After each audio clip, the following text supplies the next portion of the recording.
حي على الفلاح. By understanding that implication of Asr, what we're learning in وَالْعَصْرِ إِنَّ الْإِنسَانَ لَفِي خُسْرٍ is human beings are in loss, and the time to change the way they are supposed to do it is right now. This is the time to change immediately. That's one of the benefits of Asr in that word. We are being asked to reflect on time that is dripping away from all of us. We can get lost in the technicalities and the grammatical analysis and the quotes of the Mufassirun, but let's think about how this applies to us. You and I have 24 hours in a day. How many of them are gone in sleep? How many of them are gone in work? How many of them are put into efforts to build our savings, dunya savings, pay the bills, but how much of it is being prepared so we can pay our bills in the akhirah? How much of it is going so that we can actually be ready to stand before Allah Azza wa Jal for that audit? There's the audit in tax season, then there's the ultimate audit that's coming, in which we all have to stand for every single thing that we've done. If I say this all the time, one of the benefits of this surah and using the word Asr, because it's part of a day, is Allah is making us imagine our entire life as though it is how many? One day. That it's one day. If you can transform how you spend one day, basically you have transformed your life. Because you know this already. Many of you work full-time or are students full-time, or you take care of the home full-time. A lot of your days are exactly the same. There's a lot of routine. It's the same exact thing over and over and over again. So if you can bring a change to one part of your day, you've actually transformed one part of your entire life. You've transformed an entire part of your life. And that the time to make that change is running out. And my personal advice to you, this is not part of tafsir, just personal advice, we make changes to ourselves in Ramadan. We make those changes. We make changes for Eid. We make changes, or break from our schedule on special occasions, at the death of a family member. We make changes on these kinds of special occasions, at the birth of a child, etc., etc. But then we go back to the routine. We go back to our old ways. Why do we go back to our old ways? Because we don't see the sense of urgency. You see, you don't say, man, I used to go to work on time at 9 o'clock, and I was doing that for a while, but then I just, got lazy, and now I go at 10 o'clock, 11 o'clock. You won't do that because you're going to get fired. There's a sense of urgency, you have to be there. And the fact that you have convinced yourself that there's an absolute sense of urgency, you have no choice but to be there on time every day, you have no choice in the matter, it automatically made your consistency easy for you. It didn't make it hard anymore. You just have to do it, you don't think twice about it. Somebody says to you, how do you do it, man? I just got to do it. I don't think about it, I just do it. That's it. Now if we really, really believed, like we believe we will lose our job when we don't show up on time, right? If we really, really believed that we are heading for loss, and there are certain behaviors that need to enter into our life, like the regularity of salah, for example, like the abandonment of vain activity, for example, if we were really convinced that not changing our behavior will lead us to loss, like the loss of a job, right? Like, nobody's going to be late for their immigration appointment. They're going to be there 2 hours early. Right? They're going to prepare the night. They have Qiyam al-Layl the night before, because it's at 6 a.m., so they won't go to sleep. They'll be there early, because they are convinced this has to do with, if they don't do this, they will be in loss. If we are truly convinced this will lead to loss, then changing one day, rather changing your whole life, becomes very easy. But when does it become easy? When there is belief. Which is why when Allah talked about khusr, what's the first exception He mentioned? Those who what? They believe. There's not just casually, those who believe, yeah, I'm included. No. There's not the kind of belief we're talking about here.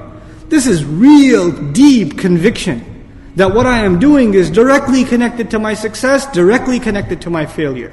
I better change my ways. I better get my act together. This is just in the word al-asr itself. Just in the word, how it's being squeezed and drenched away, and I don't have time. The students, those of you that are students here, you have an assignment due, and you forgot to do it. There's time running out. Right? The kind of urgency you will see in a student, the kind of urgency to study for the exam before the final, the kind of urgency you will see for an accountant in tax season, the kind of urgency you will see, for example, if you're late to work, the kind of behavior you will have at home, things will be upside down, you better not be late.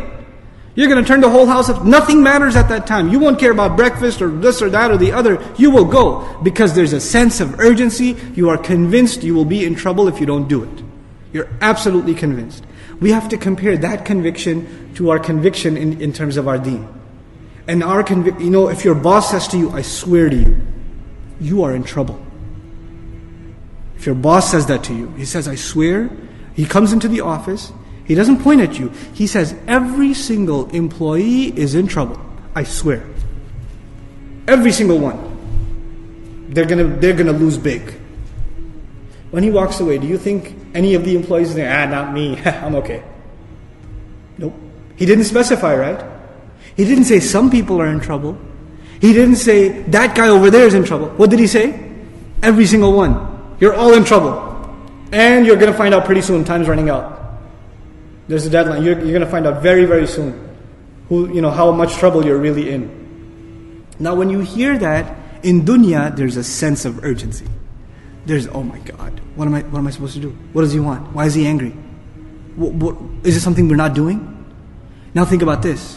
When you get a job, and I'm giving you these examples so we understand the rest of the surah well, inshallah ta'ala. This is a critical surah for the life of a Muslim. It is such a gift from Allah that He gave us 3 ayat that can change our life. You don't have to memorize Quran to change your life. Just remember Surah Al-Asr, man. Subhanallah. How it will transform your life. How it will transform your life. Now think about this. You get a job. Your boss says to you, you got 4 tasks. Every day you have how many? 4 tasks. Sometimes your boss gives you tasks that you're really good at. And sometimes you have tasks that you don't like doing. But because this is your job, how many tasks do you have to do? All 4. You only like 2 of them, but you still have to do 4. 2 of them you enjoy doing, 2 of them you don't enjoy doing, but you still do 4. Now if some of you decide, or I decide, I'm just going to do 2 of those. Because I'm really good at those 2. I'm not going to even touch the other 2. I'm not worried about that. He'll be okay. When he sees how impressive my first 2 are, he'll forget about the other 2. So you don't do the other 2 tasks. And the boss comes after a week, so what's the story? Where are you on the progress? I finished the first 2 100%. Oh, what about the other? Actually, I'm not going to do those. But see how good I did the first 2. What's going to happen to this person? What do you think is going to happen? He's going to keep his job? No. Even if you did not the best job, but at least you did your best for all 4. You didn't get 100%. You got a 70% for all 4. That's better than you getting 100% for one of them. You understand? So when Allah sets out 4 conditions, إِلَّا الَّذِينَ آمَنُوا وَعَمِلُوا الصَّالِحَاتِ وَتَوَاصَوْا بِالْحَقِّ وَتَوَاصَوْا بِالصَّبْرِ, and we say, Iman, yeah, we should work on our Iman. Some good deeds. And you say, this other stuff, this is for speakers. This is for da'i, this is for the shaykh, this is for somebody, this is not for me. This is for somebody else. Then what are you doing? You're saying, Allah says, everyone's in trouble except people who meet 4 conditions, but you're only interested in 2, or 1, or 3, or whatever. You're picking and choosing, that is also in loss. It's all or nothing. It's all or nothing. That's the attitude we have to develop in regards to this surah. Let's get to إِنَّ الْإِنسَانَ لَفِي خُسْرٍ. First of all, the word inna. Inna is used in the Arabic language, not just to mean certainly, but to talk to a group of people that are in doubt about what you are saying. By using the word inna in innal insana lafi khusr, we are already learning that most human beings, when they hear this, guess what? They don't believe it. They don't believe that it's that bad. It can't be that bad, bro. That's a pretty depressing lecture you gave. It can't be that bad. And Allah is making sure you understand, for sure this is the case. The word insan, we've talked about this before because it's come up many times in different surahs. The word insan comes from different roots, it's argued. One of them is nisyan, forgetfulness. And part of that is the human being can be reminded that he's in really, really deep trouble, but what happens soon after? Forgets. You hear a khutbah, you get reminded, you remember, and you say, man, seriously, I got to get my act together. And then by the time you get to the car in the parking lot of the masjid, you've already forgotten. Insan. Human beings, Allah gave him a covenant before he even came to this earth. أَلَسْتُ بِرَبِّكُمْ قَالُوا بَلَى شَهِدْنَا in Surah Al-A'raf. He said, am I not your master? We said, yes, of course you are. We bear witness. We bore witness to Allah that He's our master. When we came to this earth, guess what happened? We forgot. We forgot.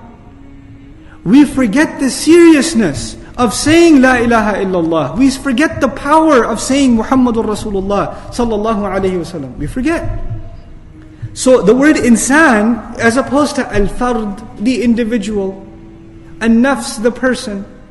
There are different words that are alternatives. Al-bashar, the people, an-nas.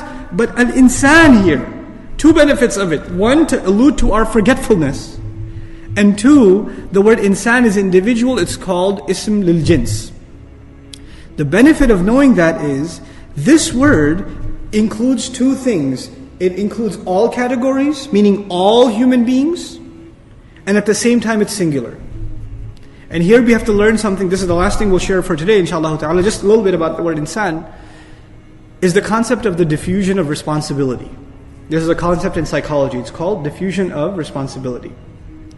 All of you are here. Let me give you a classroom example or a home example. My kids are at home. I have 5 kids, alhamdulillah. They're home, they're running around.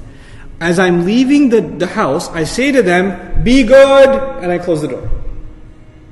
I just say, be good. Are they going to be good? No. This is what you call diffusion of responsibility. But if I open the door and I say, Husna, don't bother your sister. Waliya, don't draw on the wall. Huda, don't yell. Ahmad, go to sleep. If I specify, then are they going to be more responsible? Yes. If I say generally, then what happens? It must be talking about someone else. I'm already good. You understand?